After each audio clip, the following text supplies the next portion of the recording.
dragon. Hindi siya manok. Hindi nga! Ipalisin mo nga yung palisin niya! Ano ko? Ikaw na to eh. Ano ka ba? Ayun! Masuwag ako! Masuwag ako, pare. Hindi ko kaya. Duwag ako. Ikaw...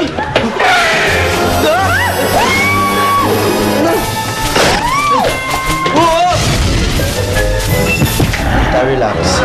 Stay calm. Do not move. Do not move. Do not. Mami, isa lang mami ko. Gusto ko lang milk. Babait naman pala siya, Mami. Akin na lang siya, Mami. Pet ko na lang siya. Wow, sarap yan ah. Ito na lang nga ako na maliit. Yan, kain na. Ito na malaki na lang. Ayun, oh. Wow. Kiss me. Diet ako dyan. Una. Paano nga? Halika, upo ka na lang muna dito. May inisip ka ba? May na-heartbreak ka ba? Sumakit lang dibdib ko. Upo ka na muna. Alam mo naman kasi Okay na po ako. okay lang nakasabay namin kumain ng kasambahay. Oo nga. Di ba? Sige po. Huwag ka na mahiya. Huwag ka mahiya kasi. Okay lang. Sige. Ito, kunin ko nila eh. Kain na kayo. Sige.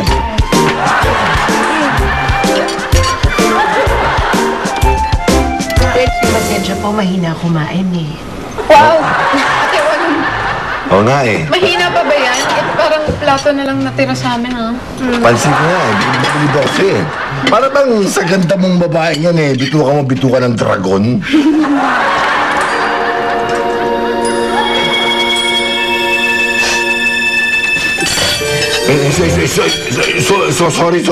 Sorry. Nagbibiro lang ako. Tubig. Biyong pa kanin.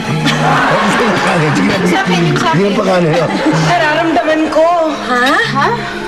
Yung nararamdaman ko, nandito siya. Ha? Nandito lang siya. Sino? May multo. Nararamdaman ko, nandito lang ang anak ko. Ha? Nandito lang siya sa paligid. May anak ka? Oo. Pinagpala siya. Pinagpala siyang magmamana ng napakalaking kayamanan. Inay! Bakit ngayon ka lang, inay? Ay! Ikaw lang dumating at ayun lang ang hinanap, inay. Ay, mga bata! Ano kayo? Oportunista! Ano kayo? Mga maluluba! Sino ba to, Nay? Wala kayong kagalang-galang sa babae naghihikahos. Ano ba kayo? Kumalang kayo. Magmano kayo sa lola niyo. Tayo naman eh. Nandito lang siya. Hindi. Nandito lang siya. Nay, sali! Mama! Sabi sa inyo, may kakaiba talaga dun sa babae yun eh. Meron talaga. Ano talaga yung sikreto ni Mama Helen na hindi mo masabi sa akin? Paliwalain. Wala, sinasarot lang kita. Saring lang yung charot.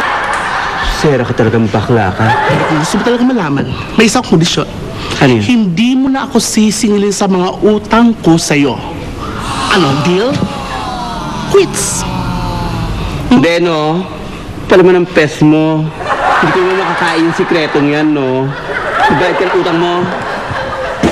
Baklang bakulaw na to. Bakulaw na ka to. Bakulaw pa ang mukha.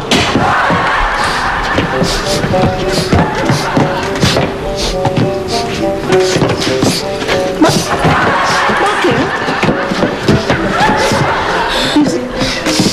Yung anak ko, nararamdaman ko, nandito lang siya. Nangyayon ka ng anak? Oo. Teka, nararamdaman ko, nandito siya. Nandito siya sa loob nitong lugar na to. Oh my gosh! Yan ang tinatawag na luksong tinik! Lukso ng dugo. Lukso ng tinik laro. Sorry. Tao lang, nagkamali. Champion ka, perfect ka eh. Kailangan ko nabago yung anak ko. Kailangan magawa ko to sa mapayapang paraan. Ayokong dumanak ang dugo.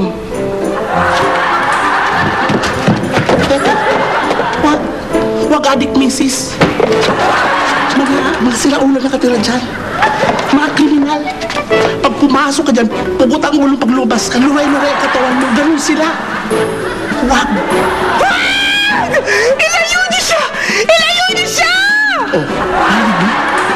Sumisigaw yung kriminal si Raulo. Baliw!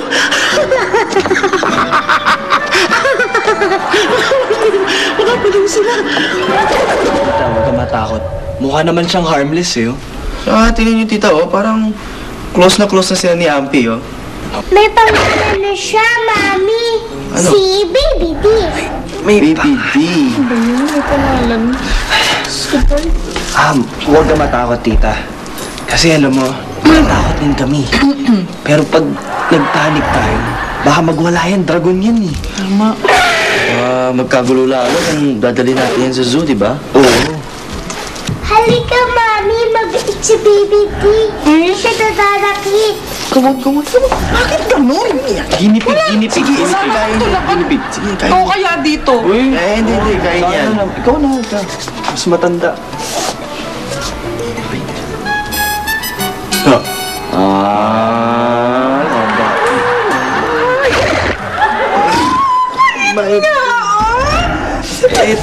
Kaya lang dragon pa rin yan eh. Buti sana kung manok lang yan.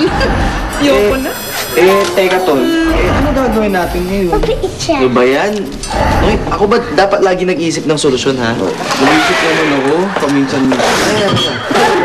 Kung ipakita kaya natin kay Doc Powers yan. Para ano? Para pag-eksperimentohan lang yan. Di na ah. Tapos sila na naman yung pagpipiestahan ng mga tao. Popular, ganun. Nakuko ako sa inyo. Dalhin nyo lang yan sa zoo. Tapos sila na ang bahala dyan doon. Tapos tumawag kayo sa GMA para magdala ng mga camera dito para sikat tayo, di ba? Kami nga.